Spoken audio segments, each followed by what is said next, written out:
والشاكرين والحمد لله رب العالمين. اللهم رب اشرح لي صدري ويسر لي أمري واحلل عقدة من لساني يفقه قولي. اللهم نور قلوبنا بالقرآن وزين أخلاقنا بالقرآن ونجنا من النار بالقرآن وأدخلنا الجنة مع القرآن. معزز و محترم و محتشم بزرگوں اور دوستوں، ہم عمر و نوجوان ساتھیوں، السلام علیکم ورحمۃ اللہ وبرکاتہ. بحمدہ تعالی و بکرم مصطفیٰ صلی اللہ علیہ وآلہ وسلم، اللہ تبارک و تعالیٰ کا احسان عظیم کہ ہم اور آپ پھر سے ایک مرتبہ جمعہ قریب کی سعادتوں سے بہرور ہو رہے ہیں. اللہ کریم اس کی برکتوں، رحمتوں، عنایتوں سے مجھے اور آپ کو مالا مال فرمائے. آئے سب سے پہلے حضور پر نور شافع یوم النشور، بے کسوں کے کس بے بسوں کے بس، حضور احمد مجتبی محمد مصطفیٰ ارواحنا روح فدا صلی اللہ علیہ وآلہ وسلم کی بارگاہ گہر بار میں عقیدت و محبت کے ساتھ درود پاک کا دیا پیش کرے. اللہم صلی علی سیدنا و مولانا محمد طب القلوب و دوائها وعافیت الابدان و شفائها ونور الابصار و ضیائها صلاة و سلاما دائما سرمدا علیک یا سیدی یا حبیبی یا رسول اللہ صلی اللہ علیہ وآلہ وسلم. رفیقان محترم، ان قریب چند ہی دنوں کے بعد ایک عظیم اور بابرکت مہینہ، ایک عظیم اور پروقار مہمان ہمارے درمیان جلوہ فگن ہونے والا ہے، جس کے انتظار میں اہل ایمان اپنا پورا سال گزارتے ہیں اور انتظار میں رہتے ہیں کہ وہ صبر والا، برکتوں والا، محبتوں والا، اخوت والا، ہمدردی والا اور پیار والا مہینہ، وہ عظیم مہمان کب ہمارے درمیان آئے گا، کب ہم اس کا استقبال کریں گے. تو ان قریب انتظار کی گھڑیاں ختم ہونے والی ہیں. وہ مہمان ہمارے اور آپ کے درمیان ان قریب جلوہ فگن ہونے والا ہے، جس کے انتظار میں عاشقان رسول اور عاشقان مصطفیٰ جان رحمت صلی اللہ علیہ وآلہ وسلم سال ہا سال منتظر رہتے ہیں، جس کا انتظار رہتا ہے. دیکھیں، جو شخص جتنا عظیم ہوتا ہے اس کا انتظار اسی قدر جو ہے وہ بڑھ جاتا ہے. مہمان دو طریقوں کے ہوتے ہیں. ایک مہمان وہ ہوتا ہے جس کے انتظار میں لوگوں کی نگاہیں اور لوگوں کی دھڑکنیں اور وقت تھما کا تھما رہ جاتا ہے. جانتے ہیں کہ فلاں وقت وہ آنے والا ہے، ہم بھی جانتے ہیں کہ انتظار کریں نہ کریں وہ وقت آ جائے گا، وہ مہمان آ جائے گا. لیکن جس کے دل میں مہمان کی جس قدر اہمیت اور قدر ہوتی ہے، وہ اسی قدر اس کی آمد کا، اس کے استقبال کا، اس کے ویلکم کا، اس کے خیر مقدم کا اہتمام کرتا ہے. آپ دیکھیں، اور ایک مہمان وہ ہوتا ہے جس کے آنے کی خبر ہمیں معلوم ہوتی ہے، پھر بھی ہم غفلت میں ہوتے ہیں، ہم سوئے ہوئے رہتے ہیں. وہی آ کر کے ہمیں جگاتا ہے کہ میں آ چکا ہوں، میں آنے والا تھا، اطلاع تھی. تو آپ اندازہ لگائیں، دو مہمان ہوتے ہیں، اور ایک مہمان جو ہمارے درمیان آنے والا ہے اسے ماہ صیام، ماہ رمضان المبارک کے عظیم نام سے اللہ تبارک و تعالیٰ نے اپنے کلام میں یاد فرمایا، اور فرمایا یہ وہ عظیم اور بابرکتوں والا مہینہ مہمان بن کر کے ہمارے اور آپ کے درمیان آنے والا ہے۔ اس کے آنے سے پہلے ماہ شعبان المعظم کی آخری جمعہ کو اللہ کے رسول علیہ السلام منبر پر تشریف لے گئے اور اس مہینے کی عظمتوں کا خطبہ پڑھا، اس مہینے کی برکتیں اور رحمتیں لوگوں کو سنائی، اور فرمایا لوگوں تمہارے اوپر ایک ایسا عظیم بابرکت مہینہ جلوہ فگن ہونے والا ہے جس مہینے کے اندر نفل کا ثواب فرض کے برابر ہو جاتا ہے،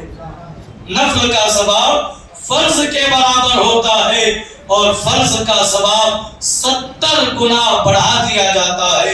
تو اللہ تبارک و تعالی اس مہینے کے اندر اپنے بندوں پر خصوصی کرم فرماتا ہے، خصوصی فضل فرماتا ہے۔ اس کے ہر گھڑیاں اللہ تبارک و تعالی کے حضور جو ہے وہ بڑی برکتوں اور رحمتوں کے نزول کا سبب بنتی ہیں۔ تو اسی پر آج ہم اور آپ تھوڑا سا جائزہ لیں گے استقبال ماہ رمضان، اور ماہ رمضان کی تیاریوں میں ہم ابھی سے اور آج ہی سے لگ جائیں گے، اور ایک جو ہے ہم اور آپ شیڈول بنائیں گے کہ ہم ماہ رمضان میں اپنا دن کس انداز میں گزاریں گے، اپنی راتیں کس انداز میں گزاریں گے، ہم ایک دن میں کتنی مرتبہ قرآن مقدس کی تلاوت کریں گے، اور کتنی جو ہے وہ مقدار میں ہم قرآن مقدس کی تلاوت کریں گے، کتنے نوافل کا اہتمام کریں گے، کتنی اپنی قضا نمازوں کو ادا کریں گے، کتنا وہ صدقات ہم ادا کریں گے، ہم آج ہی سے طے کر کے اس ماہ رمضان کا استقبال کریں گے، کیونکہ یہ مہینہ بڑا برکتوں والا مہینہ ہے۔ ذرا اندازہ لگائیں، بہت سارے وہ احباب، بہت سارے وہ لوگ جو گزشتہ سال ہمارے ساتھ افطار کے اندر ہمارے دسترخوان پر بیٹھ کر کے انہوں نے روزہ افطار کیا تھا، وہ ہمارے ساتھ انہوں نے روزہ رکھا، ہمارے ساتھ تراویح پڑھی، اور ہمارے ساتھ ساتھ جو ہے وہ اپنے دن کو گزارا کرتے تھے۔ لیکن افسوس وہ کئی لوگ ہیں جو گزشتہ سال تھے اور آج ان سال ہمارے ساتھ، ہو سکتا ہے ہم بھی ہوں یا نہ ہوں، وہ ہمارے ساتھ نہیں ہیں۔ لیکن عزیزان محترم، اللہ کے رسول صلی اللہ علیہ وآلہ وسلم ارشاد فرماتے ہیں خیر کہ اللہ ایک مومن کامل کی نیت اس کے عمل سے بہتر ہے۔ ایک بندہ ارادہ کر لیتا ہے، ایک بندہ نیت کر لیتا ہے، عزم کر لیتا ہے میں آج کے دن اتنی مرتبہ استغفار پڑھوں گا، اتنی مرتبہ جو ہے میں وہ توبہ و استغفار کروں گا، اتنی مرتبہ میں قرآن مقدس کی تلاوت کروں گا، گرچہ اسے موقع نہ ملے، گرچہ اس کی زندگی اس کا ساتھ نہ بھی دے، لیکن اللہ تبارک و تعالیٰ کا ایک نظام ہے، ایک نظام قدرت ہے۔ جب بندہ نیت کر لیتا ہے تو اس کا سارا دار و مدار نیت پر منحصر ہوتا ہے۔ اب ہمیں رمضان کا عظیم مہینہ، بابرکت مہینہ ملے یا نہ ملے، آج ہی ہم پورے ماہ رمضان کے روزوں کی نیت کر لیں، آج ہی ہم پورے مہینہ تلاوت قرآن صبح شام کا ارادہ کر لیں، پورے ماہ کی تراویح کا ہم ارادہ کر لیں۔ یقین مانے ہمیں موقع کسی عذر کے سبب نہ بھی ملے اور زندگی نہ بھی رہے، اللہ ہماری نیت کے مطابق، اپنی شان کے مطابق جو ہے وہ ہمیں اس کا اجر عطا فرماتا ہے۔ ہم جو ہے حدیث مبارکہ میں آتا ہے کہ بندے مومن کا کام ہوتا ہے نیت کرنا اور اسے پائے تکمیل تک پہنچانا اور اس کا اجر عطا کرنا، یہ اللہ تبارک و تعالیٰ کے ذمہ کرم پر ہے۔ آج ہم سنجیدگی کے ساتھ کچھ باتیں ماہ رمضان کے حوالے سے، استقبال ماہ رمضان کے حوالے سے، کہ ماہ رمضان میں ہم اپنے دن اور رات کو کس انداز میں گزاریں گے، یہ تھوڑا سا ہم طے کر کے آج اٹھیں گے تاکہ یہ ماہ رمضان ہمارے لیے نجات کا ذریعہ بن جائے، میری اور آپ کی مغفرت کا یہ سال بن جائے۔ اس سال ہم وہ عبادت کریں گے کہ اللہ اس کے رسول ہم سے راضی ہو جائیں گے، اس لیے کہ اللہ کے رسول علیہ السلام کی وہ بڑی مشہور حدیث ہے کہ ایک مرتبہ آقا کونین صلی اللہ علیہ وآلہ وسلم منبر پر تشریف فرما رہے ہیں، آپ نے پہلی سیڑھی پر قدم رکھا اور آمین کہا، دوسری سیڑھی پر قدم رکھا، آپ نے آمین کہا، تیسری زینے پر آپ نے قدم رکھا اور آمین کہا۔ صحابہ یہ عمل رسول، یہ رسول اللہ کا عمل ملاحظہ فرما رہے ہیں، سماعت کر رہے ہیں۔ جب حضور علیہ السلام خطبے سے فارغ ہوئے، صحابہ نے حضور سے عرض کی، یا رسول اللہ صلی اللہ علیہ وآلہ وسلم، ہمارے ماں باپ آپ پر قربان، آقا ہم نے آج ایک آپ کا عجیب عمل دیکھا، جب آپ نے پہلی سیڑھی پر قدم رکھا منبر کے تو آپ نے آمین کہا، دوسری پر بھی آمین کہا، تیسری پر بھی آمین کہا، آقا اس کا سبب کیا ہے؟ تو ذرا سنیں اور اپنے عمل کی اصلاح کریں، اور جب بھی اس حدیث مبارکہ یاد آئے اس پر توجہ کریں، بلکہ یاد آئے نہیں بلکہ اسے ہمیشہ یاد رکھا جائے۔ آقا کونین علیہ السلام نے فرمایا، جب میں منبر پر چڑھنے کے لیے تیار ہوا، میں نے پہلے سیڑھی پر قدم رکھا تو جبرائیل حاضر ہوئے اور عرض کی، یا رسول اللہ صلی اللہ علیہ وآلہ وسلم، اس شخص کی ناک آلود ہو، وہ شخص ہلاک ہو جائے جو بڑھاپے میں اپنے والدین کو پایا اور ان کی خدمت کر کے وہ اپنے والدین کو راضی نہ کر سکا، یا رسول اللہ وہ شخص ہلاک ہو جائے۔ جبرائیل نے دعا کی اور جانے دعا آمین کہہ رہے ہیں۔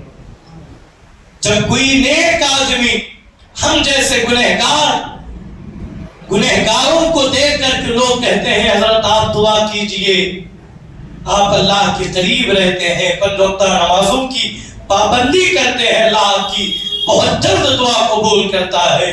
ایک لوگوں کا حسن ظن ہے، ان کی اچھی نیتیں ہیں، جبکہ حقیقت یہ ہے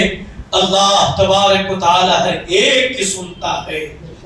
وہ فرما بردار کی بھی سنتا ہے، وہ نافرمان کی بھی سنتا ہے، اس لیے کہ وہ خالق ہے، وہ مالک ہے، اس کا کام ہے اپنے بندوں کی فریاد کو سننا۔ جبکہ اللہ تبارک و تعالی کی رحمت کا حال تو یہ ہے، جب اس کے فرما بردار بندے پکارتے ہیں اسے تو وہ ایک مرتبہ لبیک کہتا ہے، جب اس کا نافرمان اسے پکارتا ہے تو وہ 70 دفعہ کہتا ہے لبیک یا عبدی، تیرا رب حاضر ہے۔ اللہ اکبر۔ عزیزان محترم، اب ذرا اندازہ لگائیں، دعا کرنے والے حضرت جبرائیل سردار ملائکہ اور اس دعا پر آمین کہنے والے جانے کائنات، جانے انسانیت، روح کائنات اور جانے دعا، جس کے تعلق سے، جس کے متعلق میرے اور آپ کے امام کہتے ہیں، اجابت نے جھک کر گلے سے لگایا۔ اجابت کہتے ہیں قبول ہونا، اللہ کے حضور پہنچنا۔ اجابت نے جھک کر گلے سے لگایا، بڑی ناز سے جب دعائے محمد صلی اللہ علیہ وآلہ وسلم تو حضور آمین کہہ رہے ہیں، تو اندازہ لگائیں جس دعا پر حضور آمین کہے وہ دعا یقیناً قابل قبول ہو جاتی ہے اللہ کے حضور۔ تو حضور نے پہلی دفعہ جو آمین کہا، حضرت جبرائیل دعا کرتے ہیں کہ وہ شخص ہلاک ہو جائے جس نے جو ہے اپنے والدین کو ان کے بڑھاپے میں پایا اور ان کی خدمت کر کے اپنے رب کو راضی نہ کر سکا، والدین کو راضی نہ کر سکا۔ حضور فرماتے ہیں وہ شخص ہلاک ہو جائے۔ آج جتنی ہلاکتیں، جتنی تباہیاں، جتنی پریشانیاں آج ہم پر ہیں، تو ذرا ہم اندازہ لگائیں، ذرا غور کریں، اپنے گھروں پر ذرا توجہ کریں، کہیں ایسا تو نہیں کہ ہم نمازیں پڑھ رہے ہیں، ہم روزے رکھ رہے ہیں، ہم تلاوت قرآن کر رہے ہیں، لیکن ہمارے بوڑھے ماں باپ ہماری وجہ سے، ہماری ناقدری کی وجہ سے اور ہماری دوری کی وجہ سے اپنے گھروں میں اپنے بستروں پر سسک سسک کر کے زندگیاں گزار رہے ہوں، تو حضور نے فرمایا ایک نوجوان کی کامیابی یہی ہے کہ وہ بڑھاپے میں جب اس کے والدین پہنچ جائے تو وہ ان کی خدمت کر کے انہیں منا لے، وہ راضی ہو گئے تو خدا راضی ہو جائے گا، وہ خوش ہو گئے تو خدا خوش ہو جائے گا۔ نمازوں سے بڑھ کر، روزوں سے بڑھ کر، تلاوت قرآن سے بڑھ کر جس بچے سے، جس جو ہے اولاد سے ان کے والدین راضی ہو جاتے ہیں، اب ان کا خدا بھی ان سے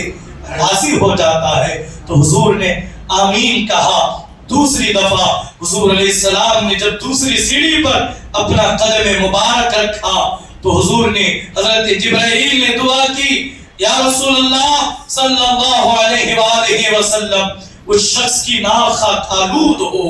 وہ شخص ہلاک ہو جائے جس کے سامنے آپ کا نام نام اسم گرامی لیا جائے، آپ کا تذکرہ ہو، آپ کا ذکر ہو، وہ آپ پر درود نہ بھیجے۔ پڑھے نا صلی اللہ علیہ وآلہ وسلم۔ جب جب حضور علیہ السلام کا نام سنے تو ہم پر یہ ضروری ہے کہ ہم بلند آواز سے درود پاک پڑھیں، تاکہ جو غفلت میں بیٹھا ہے اسے بھی درود پاک یاد آ جائے، وہ بھی درود پاک پڑھیں۔ تو اس کے بعد تیسری سیڑھی پر حضور علیہ السلام نے قدم مبارک رکھا تو حضرت جبرائیل نے دعا کی، اے اللہ وہ شخص ہلاک ہو جائے جو ماہ رمضان کو پا لیا مگر عبادت کر کے، ریاضتوں کے ذریعے، تقوی و پرہیزگاری کے ذریعے اپنی بخشش نہ کروا سکا۔ تو حضور علیہ السلام نے آمین کہا۔ تو یہ تین دعائیں جو حضور علیہ السلام نے فرمائی، تو ہمیں چاہیے کہ ہم تینوں مواقع پر غور کریں، توجہ کریں، کہیں ہمارے ماں باپ بڑھاپے کی دہلیز میں ہیں اور وہ ہم سے ناراض تو نہیں ہے، وہ ہم سے بیزار تو نہیں ہے، وہ ہم سے پریشان تو نہیں ہے۔ اگر ہے تو اپنے والدین کو منا لیا جائے، انہیں راضی کر لیا جائے، انہیں خوش کر لیا جائے۔ یاروں ذرا دیکھیں، میرے آقا کریم علیہ السلام نے فرمایا کہ جو اپنے والدین کو شفقت اور محبت کی نظر سے ایک مرتبہ بھی دیکھتا ہے تو اللہ تبارک و تعالی اپنے فضل سے اسے حج مقبول کا ثواب عطا کرتا ہے۔ صحابہ اکرام نے عرض کی، یا رسول اللہ صلی اللہ علیہ وآلہ وسلم، ہمارے ماں باپ آپ پر قربان، آقا بتائے نا اگر کوئی شخص دن میں 1000 دفعہ اپنے والدین کو محبت سے دیکھے، شفقت سے دیکھے، پیار سے دیکھے تو اس کے لیے کیا اجر ہے؟ تو اللہ کے رسول علیہ السلام نے فرمایا وہ جتنی دفعہ دیکھے گا اللہ تبارک و تعالی اتنی دفعہ اسے حج مقبول کا ثواب عطا فرمائے گا۔ ذرا دیکھیں، یہ زبان رسالت سے نکلے ہوئے جملے ہیں، یہ حضور علیہ السلام کے زبان اقدس سے نکلے ہوئے جملے ہیں۔ میرا اللہ کہتا ہے ان هو الا وحی یوحی، یہ اپنی مرضی سے کچھ نہیں کہتے، یہ وہی کہتے ہیں جو ان کا رب ان سے کہتا ہے۔ اور اللہ تبارک و تعالیٰ نے اپنے نبی کی زبان پر کلمت الحق کو جاری فرما دیا، جو بھی نکلتا ہے ان کی زبان سے حق ہی نکلتا ہے۔ تو عزیزان محترم ذرا غور کریں، ذرا عزم مصمم کر کے اٹھیں۔ وہ بابرکت اور عظمتوں والا مہینہ، بلند و برکتوں والا مہینہ ہمارے درمیان آنے والا ہے۔ ہمیں اس لیے یہ مہینہ آ رہا ہے کہ ہم ایک بہترین ایک انسان بن جائیں۔ یہ مہینہ اس لیے آ رہا ہے کہ یہ ہمیں صبر کی مشق کرا جائے۔ یہ مہینہ میری اور آپ کی تربیت کے لیے آ رہا ہے۔ یہ مہینہ ہمیں ایک درد مند انسان بنانے کے لیے آ رہا ہے۔ یہ مہینہ ہمیں صبر کا سبق پڑھانے کے لیے آ رہا ہے۔ تو اللہ کا کلام کہتا ہے یا ایھا الذین آمنوا کتب علیکم الصیام کما کتب علی الذین من قبلکم اے ایمان والوں، یہاں ایمان والوں سے خطاب ہو رہا ہے، اے ایمان والوں تم پر روزے فرض کیے گئے ہیں۔ ذرا دیکھیں، جب انسان اسلام کے دامن میں، اسلام کے دائرے میں کلمۃ الحق لا الہ الا اللہ محمد رسول اللہ صلی اللہ علیہ وآلہ وسلم پڑھ لیتا ہے، وہ اسلام کے آغوش میں آ گیا،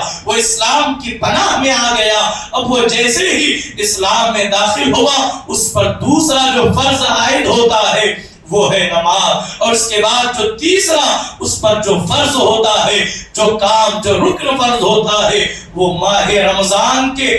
مہینے کے پورے روزے، چاہے وہ 29 ہو چاہے 30 ہو۔ اللہ کا کلام کہتا ہے ایام معدودہ، مہینے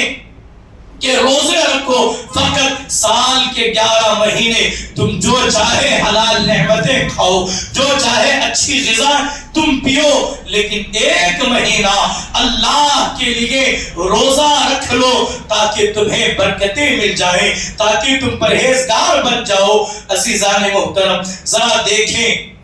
اس آیہ کریمہ پر ذرا غور کریں۔ یہ جو تیسرا رکن اسلام کا ہمیں اور آپ کو بتایا گیا، یہ 3 جو فرائض ہیں، یہ ہر مسلمان پر، چاہے وہ امیر ہو، چاہے وہ غریب ہو، چاہے وہ بوڑھا ہو، چاہے وہ جوان ہو، چاہے وہ عقل مند بچہ ہو، جب 7 سال کا وہ ہو جائے تو یہیں سے سارے فرائض اس پر عائد ہو جاتے ہیں، اور بچہ جیسے ہی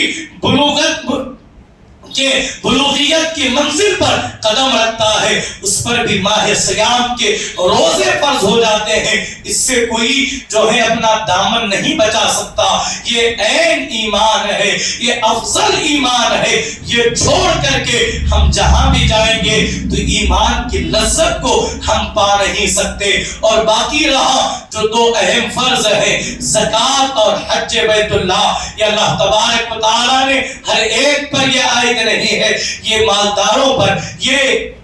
عمرہ پر، یہ اہل ثروت پر ہے جو اس کی استطاعت رکھتے ہوں۔ لیکن جو 3 پہلے کے جو فرائض ہیں، کلمہ پڑھنا اور اسی کے ساتھ نماز پڑھنا اور روزہ رکھنا، یہ ہر حال میں ہم پر اور آپ پر فرض ہے، یہ معاف نہیں ہے۔ بغیر شرعی اس کا چھوڑنے والے کے لیے اللہ اور اس کے رسول نے سخت وعیدیں بیان فرمائی۔ تو المختصر،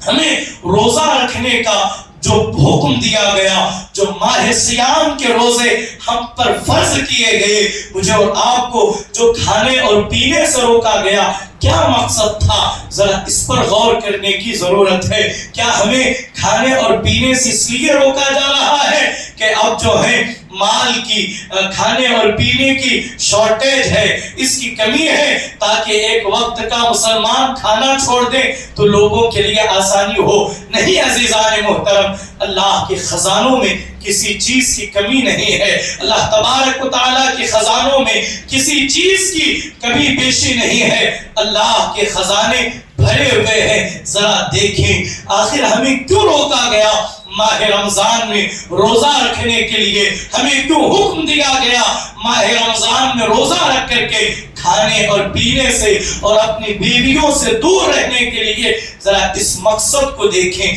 ذرا اس کی اہمیت کو جانیں۔ ذرا دیکھیں، روزہ چونکہ ہجرت کے دوسرے سال فرض ہوا، روزے کا سب سے اہم مقصد تقویٰ حاصل کرنا ہے۔ روزے کا اہم مقصد گناہوں سے پاک ہونا ہے۔ روزے کا سب سے بہترین اور اہم مقصد یہ ہے کہ ایک مسلمان پاک ہو جائے، ایک مسلمان جو ہے وہ تندرست ہو جائے۔ ذرا دیکھیں، کیونکہ انسان گناہوں کی وجہ سے اس کا دل سیاہ ہو جاتا ہے، وہ گناہوں کی وجہ سے اس کی روحانیت بالکل کمزور ہو جاتی ہے۔ اس لیے کہ جب سال کے 11 مہینے انسان دن میں کئی دفعہ کھا رہا ہے، چائے پر چائے چل رہی ہے، ناشتے پر ناشتہ چل رہا ہے، اور انسان ہر طرح کی غذائیں کھا رہا ہے، تو ظاہر سی بات ہے اس کا وہ جو نفس ہے وہ اس قدر مضبوط اور توانا ہو گیا کہ اب وہ چین سے جگہ ٹک نہیں رہا ہے۔ جب نماز کا وقت ہوتا ہے وہ انسان کو سلا دیتا ہے، جب عبادت کی طرف جانا ہوتا ہے وہ انسان کو کہیں اور لے جاتا ہے، اس لیے کہ انسان نے اپنے نفس کی اتنی خواہشات پوری کر لی، اس نفس کے سامنے ایک انسان کی روحانیت جو ہوتی ہے وہ کمزور ہو جاتی ہے اور نفس طاقتور ہو جاتا ہے ہمارے گناہوں کے سبب، ہمارے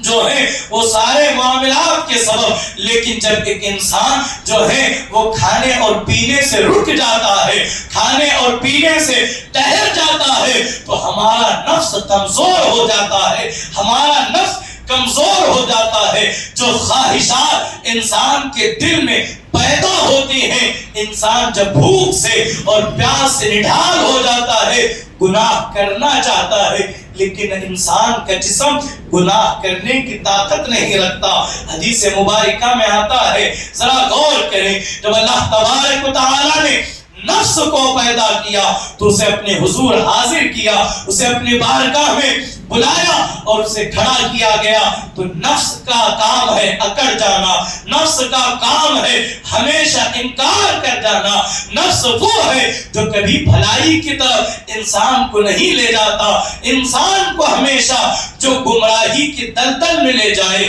وہ اس کا نفس ہی ہوتا ہے۔ ذرا دیکھیں، جب نفس کو اللہ تبارک و تعالیٰ نے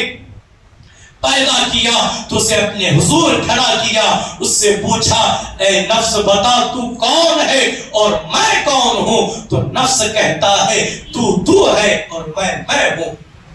تو ہے میں ہوں۔ اللہ اکبر کبیرہ۔ ذرا توجہ کریں، تو پھر اللہ تبارک و تعالیٰ کا حکم ہوتا ہے نفس کو زنجیروں میں جکڑا جائے اور 1000 سال تک اسے جہنم میں سخت سزاؤں سے گزارا جائے۔ 1000 سال کا عرصہ بیت چکا،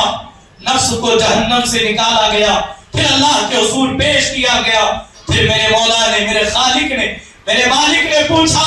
اے نفس بتا تو کون ہے اور میں کون ہوں؟ تو نفس جو 1000 سال کی مشقت اور سزا جھیل کر کے بھی جب وہ باہر نکلا تو نفس کہتا ہے تو ہے میں ہوں۔ پھر اللہ کا حکم ہوا، اسے لے جاؤ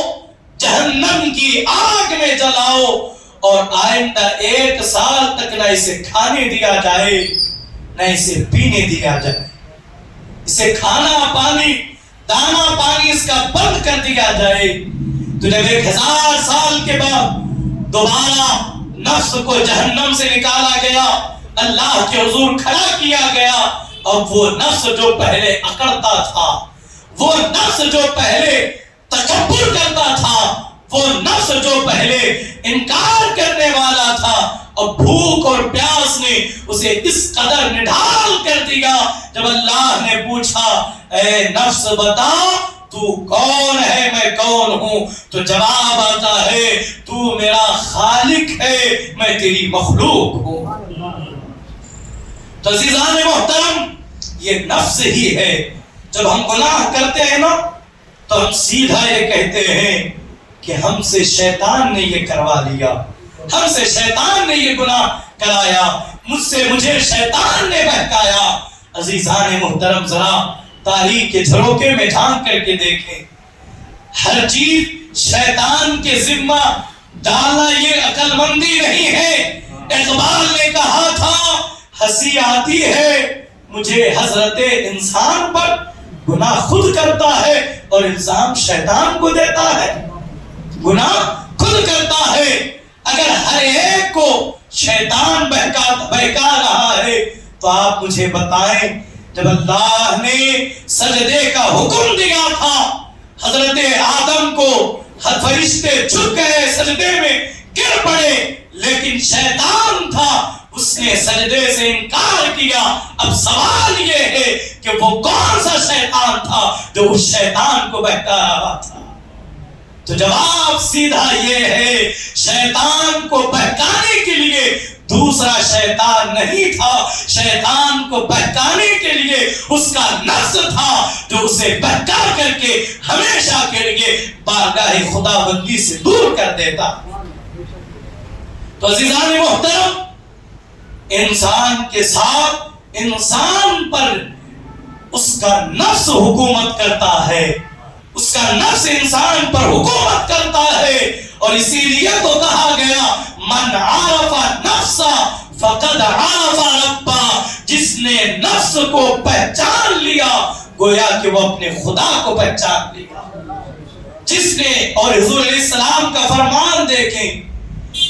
اصل جہاد نفس کے ساتھ جنگ کرنا ہے،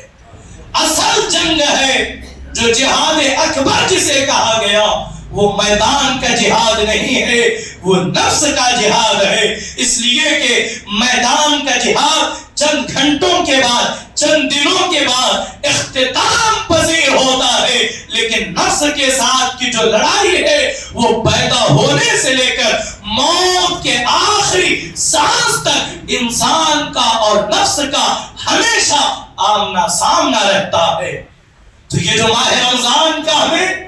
روزہ جو رکھنے کا حکم دیا گیا، اس کا سب سے اہم مقصد، انسان بھوکا ہے، انسان پیاسا ہے، تو اب اس کا نفس جو ہے وہ کمزور پڑ گیا ہے، تو حکم ہوا کہ روزہ رکھنے سے تم جو ہے اپنے نفس سے امارہ پر قابو پا سکتے ہو، تو لہذا روزہ رکھو کہ روزہ رکھنے سے تمہارا نفس امارہ کمزور پڑ جاتا ہے اور تمہاری روحانیت کو اللہ تبارک و تعالی توانائی عطا کرتا ہے، اسے قوت عطا کرتا ہے۔ اور اس کی دوسری حکمت یہ ہے، اور فرمایا گیا لعلکم تتقون، روزہ رکھو تاکہ تمہیں تقوی مل جائے، متقی تم بن جاؤ، پرہیزگار تم بن جاؤ، نیک بن جاؤ۔ دیکھیں روزہ ہماری کیسی تربیت کرتا ہے، روزہ ہمیں سکھاتا ہے کہ خدا ہمیں دیکھ رہا ہے، ذرا بولے نا خدا ہمیں، ہاں سمجھ میں آ رہی ہے نا مجھے؟ دیکھیں یہی وجہ تو ہے، ہم اور آپ روزہ رہ رہے ہیں، بہترین ٹھنڈا پانی ہے، حلق سوکھ کر کے کاٹا ہو چکا ہے، بھوک سے پھسلیاں ایک دوسرے میں ملنے کے قریب ہے، انسان بے قرار ہے، لیکن کھانا گرم گرم لذیذ ذائقے دار کھانا موجود ہے۔ انسان محفل تو محفل، تنہائی میں بھی کھانے کی طرف نگاہ اٹھانا دور کی بات ہے، کھانے کا تصور بھی ذہن میں نہیں لاتا، اس لیے کہ اس کے دل پر یہ بات بیٹھ چکی ہے، میرا خدا مجھے دیکھ رہا ہے، میرا خدا مجھے دیکھ رہا ہے۔ یہ کام، یہ بات، یہ تقوی ہمیں روزہ سکھاتا ہے،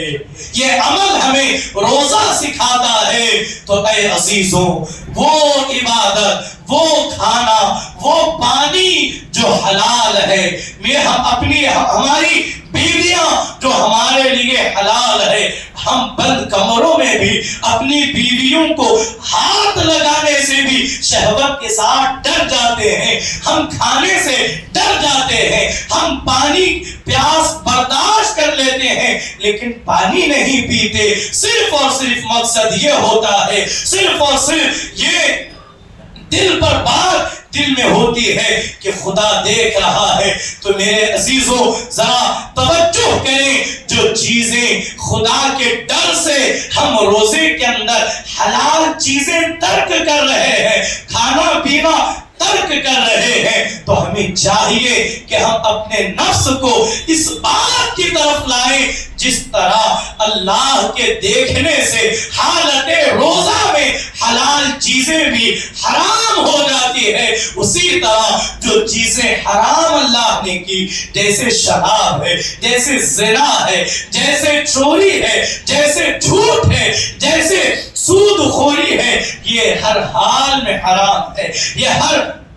موڑ پر حرام ہے۔ تو یہ ماہ سیام ہمیں یہی سکھانے آتا ہے، اے بندے خدا، خدا تجھے دیکھ رہا ہے، حرام کی طرف نہ جانا، اے بندے خدا، خدا تجھے دیکھ رہا ہے، خبردار تقوی کی چادر اوڑھ لے، تاکہ تو متقی بن جائے، تاکہ تو گناہوں سے بچ جائے، تاکہ تو پرہیزگار بن جائے۔ تو آقا کونین علیہ السلام نے ارشاد فرمایا روزہ رکھو، اللہ پرہیزگاری عطا کرے گا۔ اور یہ بھی یاد رکھیں، تمام نوجوانوں سے میں خصوصی توجہ چاہوں گا، یہ استقبال ماہ رمضان کے تئیں میں نے اس عنوان کا انتخاب کیا۔ ہمیں اور آپ کو رمضان شریف سے پہلے رمضان کی تیاریاں کرنا ہے، کریں گے نا انشاءاللہ؟ ہم سب ارادہ کریں گے۔ آج تک ہم نے کبھی قرآن مقدس کو مکمل تلاوت نہیں کیا ہے، تو امسال ہم کم سے کم 1 مرتبہ قرآن مقدس کی تلاوت کریں گے نا انشاءاللہ۔ اور پورے مہینے کے ہم روزے رکھیں گے، اور پورے مہینے کی ہم پابندی کے ساتھ تراویح پڑھیں گے۔ اور ساتھ ہی ساتھ ہماری اس مسجد کا ایک نظم بھی ہے، تراویح کے اندر جو قرآن مقدس کی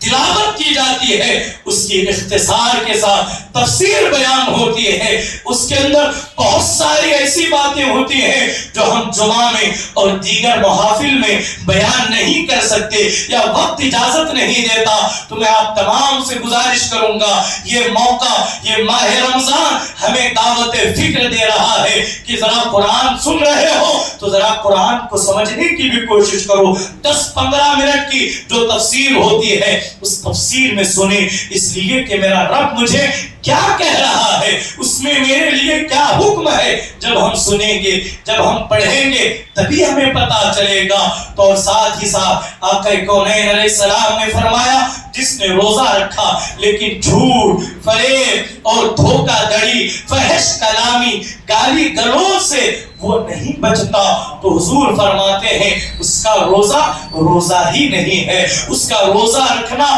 صرف اور صرف جو ہے بھوکے اور پیاسے رہنے کے علاوہ کوئی اور اس کے لیے اجر نہیں ہے، ثواب نہیں ہے، اس کے لیے کوئی رحمت نہیں ہے۔ تو حضور نے جو فرمایا روزہ اسی کا ہے جو روزے کے ساتھ ساتھ جھوٹ سے بھی اپنے آپ کو روکے رکھے، برائیوں سے اپنے آپ کو بچائے رکھے، غیبت سے اپنے آپ کو بچائے رکھے، غیبت سے دور ہو، جھوٹ سے دور ہو، گالی گلوچ سے دور ہو۔ میں مسلسل جو ہے کئی دنوں سے کہہ رہا ہوں کہ گالی گلوچ سے ہمیں بچنا چاہیے، لیکن مسلمان جس زبان سے اللہ کا نام لیتے ہیں، جس زبان سے اللہ کی بڑائی بیان کرتے ہیں، افسوس ہوتا ہے اسی زبان سے ہم اس قدر گالیاں دیتے ہیں کہ العیاذ باللہ یہ ایمان کے لیے بہت خطرہ ہے۔ میں آپ سے گزارش کروں گا ہمیں روزوں کی تیاری کے صرف جو ہے وہ راشن گھر میں لانے، آٹا پسانے یا فریج بھرنے کی تیاری نہیں۔ روزے کی سب سے ماہ رمضان کی سب سے اہم تیاری یہ ہے کہ آج ہی سے ہم گالیوں کو جو ہے گالیاں زبان پر لانا بند کر دیں، کریں گے نا انشاءاللہ؟ جھوٹ کو ہم بند کر دیں، ہم جتنا ہو سکتا ہے امانت داری کے ساتھ، دیانت داری کے ساتھ، صرف اور صرف ہمیں کسی کو خوش کرنے کی ضرورت نہیں۔ ہم سے رب راضی ہو گیا، ہماری آخرت سنور جائے گی۔ آپ کے سامنے لاکھ لوگ گالیاں دیں، لاکھ لوگ گالیاں دیتے رہیں، لیکن پلٹ کر کے ہمیں کسی کو گالی نہیں دینا ہے۔ پلٹ کر کے اگر ہم روک سکتے ہیں جتنا ممکن ہو سکے ہم گالی دینے والے کو روکیں۔ حضور علیہ السلام نے فرمایا جب تم روزے سے ہو اور کوئی فحش کلامی کرے تو تم فحش کلامی نہ کرنا، تم بھی گالی گلوچ کرنے نہ لگ جانا، بلکہ تم سامنے سے کہو میرا روزہ ہے۔ اللہ اکبر! ایسا ہمیں روزہ رکھنا ہے، یہ تربیت، یہ پریکٹس ہماری سال بھر کی بن جائے۔ ہم سال بھر میں 1 مہینہ جو ہمارے تربیت کے لیے آیا ہے ہمیں ایسا بدل کر کے جائے کہ ہم ماہ رمضان کے بعد جھوٹ بولنا چاہے تو زبان لرز جائے، گالی نکالنا چاہے تو زبان دل کانپ جائے۔ ایسی ہمیں اپنی ماہ رمضان کی تیاری کرنی ہے، اس شان کے ساتھ ہمیں ماہ رمضان کو گزارنا ہے اور پورے خشوع کے ساتھ ہمیں ماہ رمضان میں عبادت کرنا ہے، تراویح پڑھنا ہے، اور ساتھ ہی ساتھ یہی مہینہ ہے جو ہمیں سکھاتا ہے پیار کیا ہے، محبت کیا ہے، صبر کیا ہے، ہمدردی کیا ہے۔ یہ مہینہ آنے والا ہے اور انشاءاللہ ماہ صیام کے حوالے سے اور بھی باتیں آنے والا جمعہ اللہ کی توفیق سے ہو سکتا ہے، پہلا روزہ ہوگا یا پھر دوسرا روزہ ہوگا، ہم اس کا استقبال کریں گے اور آج ہی سے ارادہ کر لیں گے، آج ہی سے 5 وقت کی نماز کی عادت بنا لیں گے تاکہ ماہ رمضان میں نماز نہ چھوٹنے پائے۔ آج ہی سے توبہ و استغفار کی کثرت کریں گے، اور جو لوگ ہر سال یہ کہہ کر کے روزوں کو چھوڑ دیتے ہیں میں بیمار پڑ جاتا ہوں، میری طبیعت ساتھ نہیں دیتی، میرے ساتھ یہ معاملہ ہو جاتا ہے، لیکن یاد رکھیں حضور کی زبان سے نکلا ہوا یہ جملہ ہے، روزہ رکھو اللہ تندرستی عطا کرے گا، روزہ رکھو صحت مند ہو جاؤ گے، روزہ رکھو بیماریاں ختم ہو جائیں گی۔ اور آج کی سائنس بھی کہتی ہے کہ جب انسان دن کے 11 سے 12 گھنٹے تک بھوک اور بھوکا اور پیاسا رہتا ہے تو اس کی باڈی کے اندر کئی ایسے سیلز ہوتے ہیں جو کینسر کو پیدا کرتے ہیں۔ جب انسان بھوکا رہتا ہے تو وہ سیلز بھوک کی وجہ سے ایک دوسرے کو کھا جاتے ہیں اور کینسر کا خطرہ ختم ہو جاتا ہے۔ یہ ماہ رمضان ہمیں بیمار کرنے کے لیے نہیں بلکہ صحت دینے کے لیے آ رہا ہے۔ ذرا رکھیں روزوں کو ترک کر دینا، حضور علیہ السلام نے فرمایا ماہ رمضان کا ایک روزہ بغیر کسی عذر کے ترک کر دینا، اگر اس کے بدلے بندہ پوری زندگی بھی روزہ رکھتا رہے تو اس ایک روزے کی قضا کا ثواب وہ نہیں پا سکتا۔ تو مجھے امید ہے یہ چند معروضات جو میں نے آپ کے سامنے رکھے اس پر آپ توجہ کریں گے نا انشاءاللہ۔ اللہ کریم کے حضور دست دعا کو ہوں